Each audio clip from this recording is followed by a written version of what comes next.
Welcome to The Explainer. Today we're jumping straight into a dark, graphic novel-style philosophical journey into the very depths of our own unconscious minds. We're doing a deep dive into The Hunger of the Hollow Reed.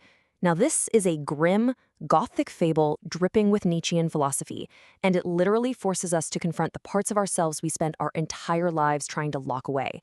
If you've ever felt the immense pressure of maintaining this perfect, flawless exterior while something wild and primal clawed at you from the inside, yeah, this is going to resonate deeply with you. We kick things off with the violent arrival of the truth-telling monster. Listen to this. Behold the beast that has smashed through your precious stained glass and devoured your sacred bread with bloody jaws. Wow, right? I mean, this isn't a gentle, polite tapping at the door. It's a brutal wake-up call that absolutely shatters the fragile, sterile cathedrals of our artificial certainties. That stained glass, it represents the beautiful but incredibly fragile illusions we construct about our own purity. And the beast is that undeniable, messy truth crashing the party. It's the ultimate disruption of the ego's perfect, sanitized little world. Chapter 1. Anatomy of the Repressed. So what's fascinating here is how this beast actually functions in the architecture of our minds. Philologically speaking, the word monster comes from the Latin monstrum, which originally meant an omen or a sign. So this beast? It's an omen. It's meant to expose the reality we desperately hide under the floorboards just so we can maintain our perfect facade. The monster doesn't bring something alien into your life. No, it brings you into your life, dragging all those uncomfortable truths you shoved into the dark right out into the light of consciousness. And that brings us to the core contrast of our psychological struggle. On one side, you have hidden hunger. This is the ego's attempt to drown out the growling of the belly with dead languages and silk robes. You carry this repressed hunger inside you like a cancer. But on the other side, you have the displayed hunger of the monster, courageously shown on the outside. It's primal, it's animalistic, it represents the violent return of the repressed shadow. The monster essentially mocks our attempts to hide our own sweat, basically saying, look, I am not defiling your truth. I am the part of your truth you deemed filthy. Chapter 2. The Scholar and the Fool. The text builds this entire philosophy through 4 distinct parables, highlighting this epic battle between rigid weight and unburdened rightness. First, a scholar writes his legacy in heavy stone books and literally gets buried by his own weight, while a fool uses those same blueprints to build a kite and watches his legacy dance in the sky. Then, kings wear heavy gold crowns and sink straight to the bottom in a flood, while a dancer wears a mask of wet clay that just washes away, keeping them buoyant. Next, a ruler builds this rigid iron fortress that's totally shattered by an earthquake, but the fool's silk tent just flutters in the wind and survives the whole shebang. The takeaway is pretty clear. Rigid, static structures are inevitably crushed by the shifting tides of reality. Which brings us to the final parable, the Hollow Reed. Imagine a city where everyone is forced to hum the exact same rigid tune of duty. But one boy refuses. He remains completely silent, like an empty bellows.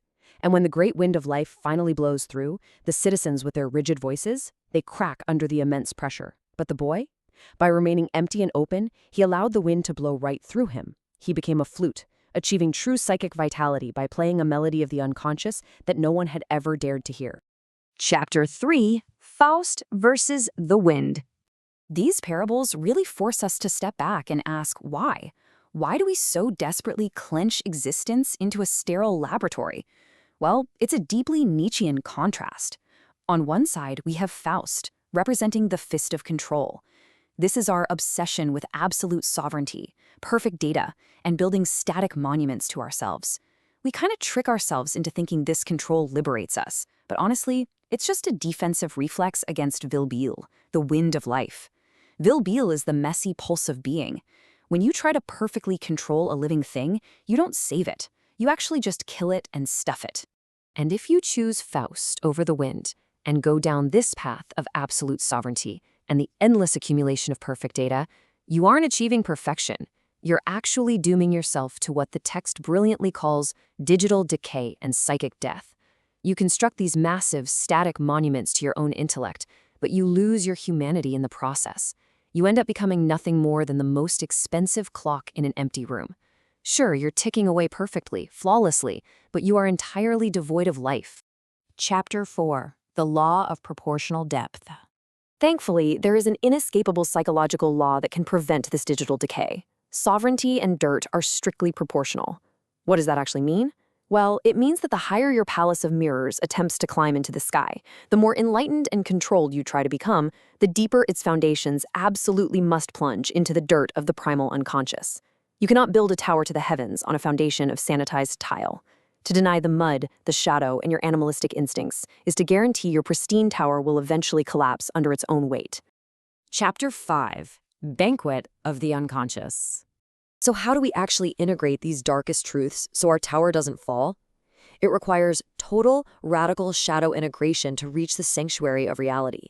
By accepting the monstrum, that truth-telling beast we talked about earlier, we finally stop trying to destroy the filthy parts of ourselves.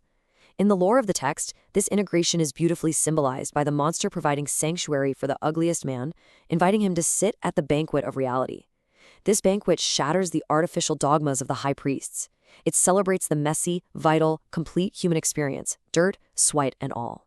So, I want to leave you with this final, provocative thought for our explainer today.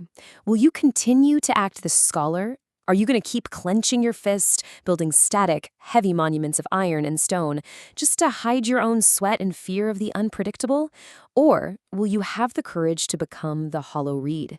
Will you embrace your shadow, let the cold, wild wind of reality howl through your empty cathedrals, and finally play the music you were meant to play? The choice between being crushed by your own fortress or dancing in the wind is entirely up to you.